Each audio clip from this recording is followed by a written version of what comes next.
Welcome everyone to NRL Fantasy Gurus. We're here in Fantasy HQ. I don't know if you've noticed, we haven't, but we're missing one today. He's unavailable, but the show must go on. We're heading into round 21.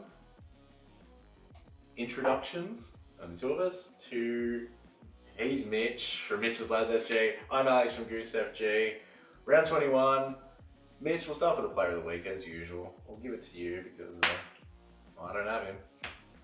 Idiot. James Tedesco. What a game. He looks like he's showing this year for the Dalium at this stage.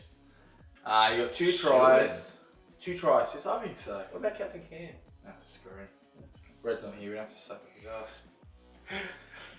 Two tries assists, one offload, 8 tackle breaks, 3 line break assists, 5 tackles, 273 run meters, 92 total fantasy points. He's a beast. And if you're asking yourself, why don't you have him, Alex, you absolute idiot. I took him out a few weeks ago and I feel like I can't bring him back in now because it's too expensive and out of principle. So I'm just hoping, he steps on a Lego. He's killing it. He's absolutely killing it. We'll do the injury report as well. How much injuries this week, Mitch? There's a few actually. There's quite a few late mails. So James Maloney and Sam Burgess, they both go to the judiciary tonight to find out the outcome, I guess.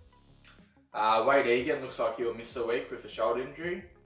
Jerome Luai, to be determined, he's having double vision with his eyes at the moment because he got a poke in there during the week. Matt Moylan, HIA, he's going to miss a week. Another Sharks reshuffle. Dearden unfortunately made his comeback in Queensland Cup and hurt his ankle again. So not sure the extent of that one. Brisbane's hoping only a week or two. Andrew McCulloch checked the late mail. He's been named, but could be a late scratching. Michael Gordon, to be determined, it's his hamstring, so we're not quite sure there. Adam Elliott, 1 to 2 weeks with a finger injury. This is lengthy. I know.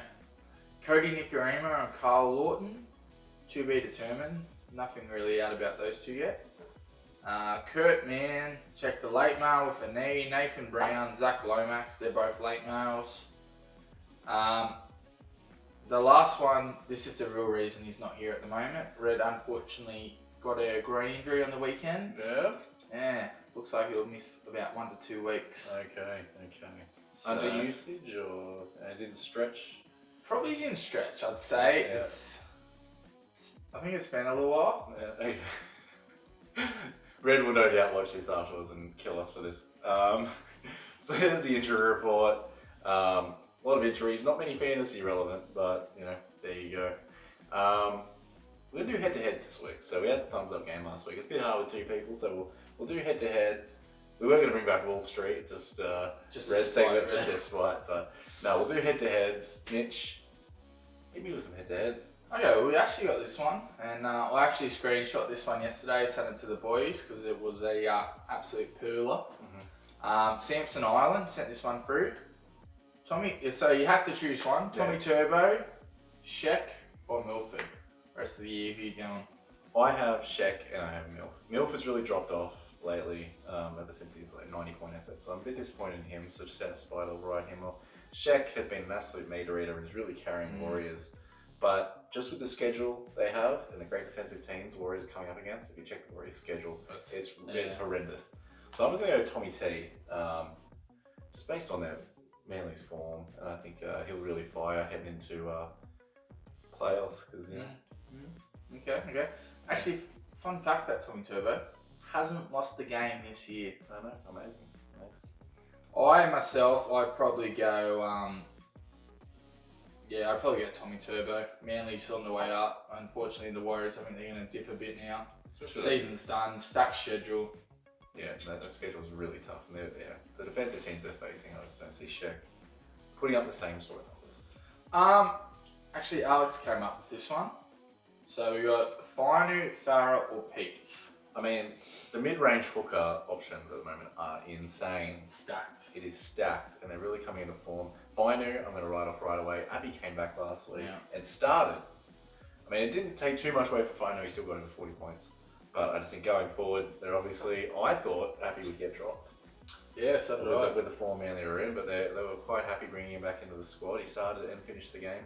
So I'll take Fine off now. I think he'll drop in value. If you got him, I think he's an absolute sell. And you can bring him in for any of these other options because they're all around the same price. Farah, he's scoring tries, so he's getting that boost in points again, just like he did at the start of the season. Everyone was like, "Oh my God, Farah, it's his best season yet." He is back to playing 80 though. There's no hooker on the bench, so Yeah, I just going forward, will that still be the case? You know, he's old age.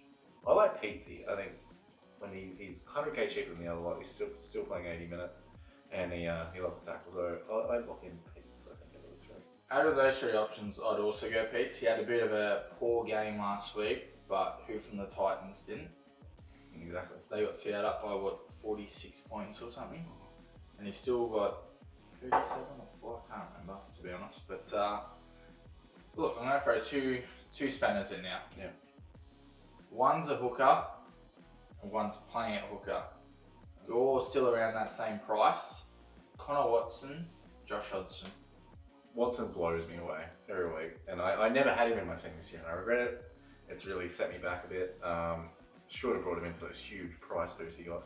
Now he's like up that 660. 660 is around that mark. So, and Hodgson, the Raiders, the form. That's a really tough one. I'm gonna go with Watson based on DPP, and I don't think. See, the problem is Knights. They need to make the 8. Are they going to shuffle their team around a bit more? Who knows? I don't see him losing his spot. I think he's great there. I'll lock in Watson. But yeah, Hodgson with his kicking game, his try assists, he's getting it involved. He's another great option. Really controlling the Raiders. I think out of the 5, Watson and Hodgson are the 2 best. Your 2 spatters are the best options, in my opinion. If you want the cheaper one, yeah, Pete's is nearly $100,000 cheaper, so. Yeah. And last but not least, this one I came up with. I think these are probably the 3 form back rows at the moment. Cameron Murray, Jakey Trbojevic, and Ajaz Tavanga. I'm ruling out Jakey now because Tavanga and Murray are probably the 2 best fantasy players besides Tedesco in the league at the moment. Tavanga, hooker, while Luke's out, still making all those tackles, still getting over 60 points a game. Murray is just on fire offensively, and he loves the defensive work as well. So I think those 2 you can't separate it. Picking a favourite, I like Tavanga just based on base stats because Murray's been getting a lot of tries and stuff. So if you don't have Tavanga in your team, then probably not in the top 1,000. I think he's just that good. And I said to bring him in about 6 weeks ago, I absolutely nailed it. So I'm tooting my own horn there too. Yeah, I'd go Jazzy as well. I do regret selling Murray. I sold him around that origin period because Ray obviously missed a few games and Rabbitoh seemed to keep playing in the Friday night. So sold him around then, which at that time probably wasn't a bad move, but yeah, I unfortunately can't quite swing getting him back in my team at the moment. But yeah. Just like I've been outpriced with Teddy, you've been outpriced with Murray. So that's head to head. Can I do it? Yeah. I don't know how to do it. No. we can't hurt Red that much. We were going to ask Red his opinions on these head to heads, but groin injury is pretty serious. Pretty serious. I just want to maybe do a bit of guru tactics actually, just because this is the most asked question we get all the time is Nakora a sell the Sharks? And we'll do this as a quick segment, but what do you think? Look, unless you're probably going to swap him out for someone like Latrell, for me he's a hold.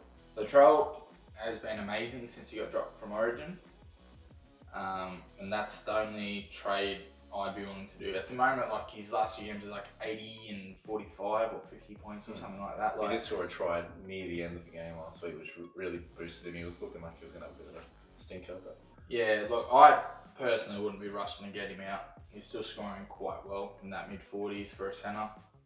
I just think running off Johnson, you'd be silly to get rid of him. I just think with Johnson on that right-hand side of the field, anything could happen, and the big plays are just plenty, and we're pushing half of that top 8, so yeah. I like him to stay in his team, and as a centre, he's still getting over 40 points. Yeah. Why would you sell him? I think a Smoky. Also from Cronulla, Bronson Jarrett. Now Wade Game's back. Got 60 on the weekend. Yeah, people are really getting drawn into Wade, and he's just cracking it. He's backfiring. Yeah, if you give him half a gap, he's gone. So could be an interesting cheaper option for Really people like start that. the future. Yeah. Alright, so we'll do our league standings.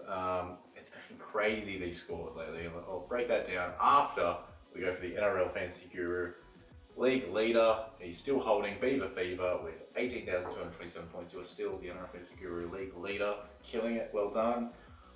I just want to point out the top 38 of our league have all got over 1,000 points this week. Wow. It's an absolute monster. So everyone's getting over 1,000. So everyone's got those solid teams set up. 9 people in the top 100 in our league got over 1,000. So 91 people got over 1,000 in our league, in our top 100 of our league this week. Probably even more further down. So well done. Can we take any credit for that, or? We'll take all of the credit. Now, for some reason I didn't write down who the league leader of the week was, so I'll make sure I put it up there. But well done to you. Bravo, You what up? deserve it, whoever you are. So that wraps it up. A nice short one with the 2 main attractions of the show. Thank you for watching. Mitch, what can they do? Like, subscribe, comment, guys. We love the feedback, and if you guys have head-to-heads or thumbs up, thumbs down, or captain picks, whatever you want, send them through. We put them in the show, We make you half famous. You help us be better. Thank you. Thank you. See you next week, guys. Actually. Subscribe.